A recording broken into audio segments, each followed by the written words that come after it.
Baik, Assalamualaikum warahmatullahi wabarakatuh. Perkenalkan, nama saya Nurul Imunanese, NIM E 2019-2008, Prodi Ekonomi Syariah 1, Fakultas Ekonomi dan Bisnis Islam, Institut Agama Islam Negeri Jember. Di sini saya akan memenuhi tugas apa yang sudah diberikan oleh Ibu Nikmatul Masrurah, MEI, selaku dosen Ekonomi Mikro Islam. Atribut fisik dan nilai dalam produk. Sebuah produk yang dihasilkan oleh produsen menjadi berharga atau bernilai bukan semata karena adanya berbagai atribut fisik dari produk tersebut, tetapi juga karena ada nilai atau value yang dipandang berharga oleh konsumen. Contohnya yaitu dua barang yang memiliki atribut fisik yang sama belum tentu akan berharga sama di hadapan konsumen karena perbedaan nilai yang ada dalam barang tersebut. Contohnya yaitu dua buah raket badminton yang memiliki spesifikasi teknis sama tetapi berharga berbeda karena mereknya berbeda. Karena mereknya berbeda, raket badminton bermerek terkenal yang harganya mahal dibandingkan merek yang tidak terkenal meskipun bahannya sama, desain modelnya sama. Terkadang harga barang bisa jauh melampaui nilai fungsinya karena tingginya nilai non-fisik yang ada pada raket badminton tersebut. Atribut fisik suatu barang pada dasarnya bersifat objektif, dapat diperbandingkan sama lainnya, tetapi nilai yang melekat pada suatu barang bernilai subjektif. Jadi, dalam suatu produk harus memiliki atribut fisik, berkah yang membawa maslahah.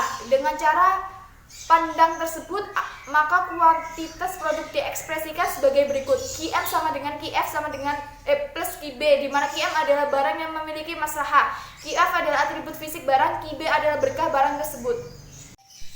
Input produksi dan berkah. Input atau faktor produksi adalah segala hal yang menjadi masukan secara langsung maupun tidak langsung. Dalam proses produksi, faktor produksi atau input ini secara garis besar diklasifikasikan menjadi dua jenis, yaitu input manusia atau human input dan input non manusia atau non human input. Berkah merupakan komponen penting dalam maslahah. Oleh karena itu, bagaimanapun dan seperti apapun pengklasifikasinya, berkah harus dimasukkan dalam input produksi. Memasukkan berkah sebagai input produksi adalah rasional, sebab berkah mempunyai andil atau share nyata dalam membentuk output. Barang yang maslahahnya rendah akan dianggap sebagai barang yang bernilai rendah. Demikian sebaliknya. Faktor dalam melakukan produksi yaitu adalah sumber daya alam, misalnya tanah, bahan baku, sumber daya manusia, misalnya tenaga kerja, kapital atau modal, skill atau kemampuan inovasi, kewirausahaan, teknologi atau mesin. Kemuliaan harkat manusia sebagai karakter produksi.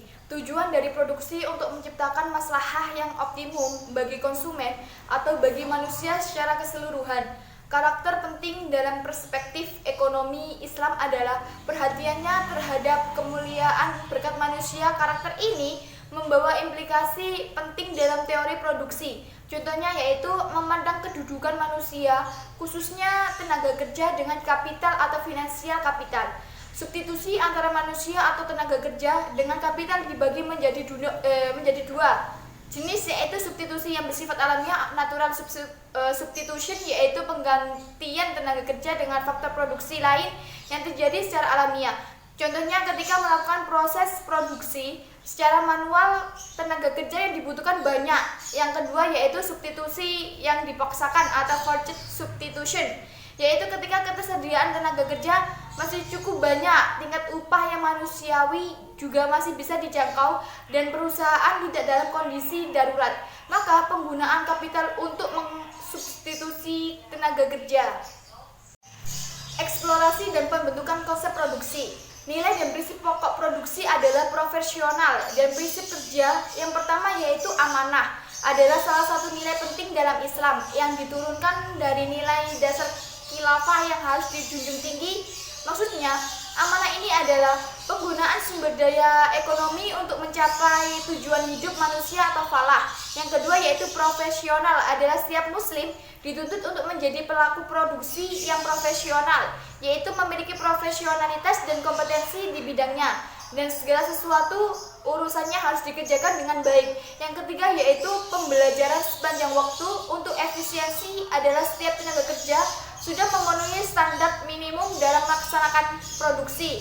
Namun, ia harus selalu belajar terus untuk meningkatkan kemampuannya dalam hal-hal terkait dengan produksi. Prinsip-prinsip produksi yaitu dilarang memproduksi dan memperdagangkan barang yang haram. Dilarang melakukan penimbunan dalam segala bentuk barang. Dilarang melakukan kegiatan produksi yang mengarah kepada kezoliman. Produksi modal tetap. Implikasi konsep produksi Islam pada kegiatan produksi. Yang pertama, penurunan input marginal, yaitu ketika output produksi meningkat, maka penggunaan input juga meningkat.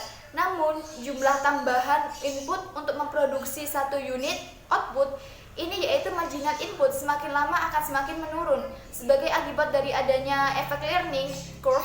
Yang kedua yaitu efisiensi dan tingkat efisiensi penggunaan input, yaitu efisiensi ini merupakan tingkat penurunan dari marginal input, karena penurunan marginal input ini terjadi karena efek learning curve, tetapi tidak terjadi secara terus-menerus. Dengan mempertimbangkan batas-batas dari efek learning curve, maka bisa dikatakan bahwa efisiensi terjadi pada rentang produksi di mana tenaga kerja masih bisa meningkat kombinasi output maksimum. Tujuan dari produsen yang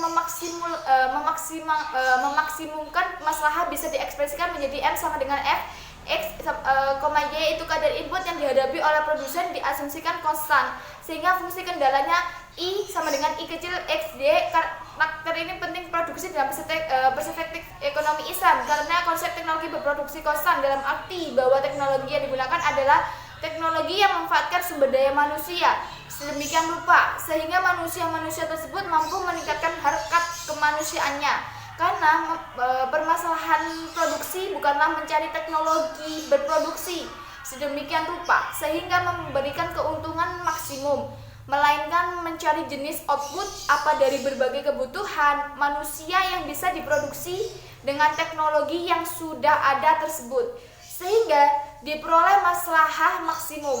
Optimum maslahah condition akan tercapai pada saat gradien atau kurva iso maslahah dan kurva iso input adalah sama. Secara matematis, produsen harus mampu menyamakan nilai rasio maslahah marginal barang X dan masalah marginal barang Y sama dengan rasio input marginal dalam memproduksi barang X dan input marginal dalam memproduksi barang Y. Karakter penting produksi dalam perspektif ekonomi Islam adalah perhatiannya terhadap kemuliaan harkat kemanusiaan, yaitu mengangkat kualitas dan derajat hidup serta kualitas kemanusiaan dari manusia. Karakter ini membawa implikasi penting dalam teori produksi, misalnya dalam memandang kedudukan tenaga kerja dengan kapital atau finansial kapital.